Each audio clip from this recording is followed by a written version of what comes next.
আউলিয়া কুলের শিরোমণি গৌস কাদির জিলানী, আউলিয়া কুলের শিরোমণি গৌস কাদির জিলানী।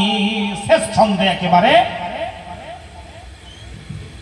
গৌস দারে ভরে ঝোলি, গৌস দারে ভরে ঝোলি, গৌস দারে ভরে ঝোলি হলে সওয়ালে, গৌস দারে ভরে ঝোলি হলে সওয়ালে।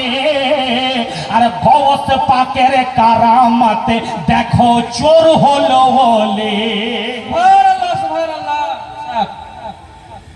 গৌস দারে ভরে ঝোলি হলে সওয়ালে, খ্বাজার দারে ভরে ঝোলি, খ্বাজার দারে ভরে ঝোলি হলে সওয়ালে।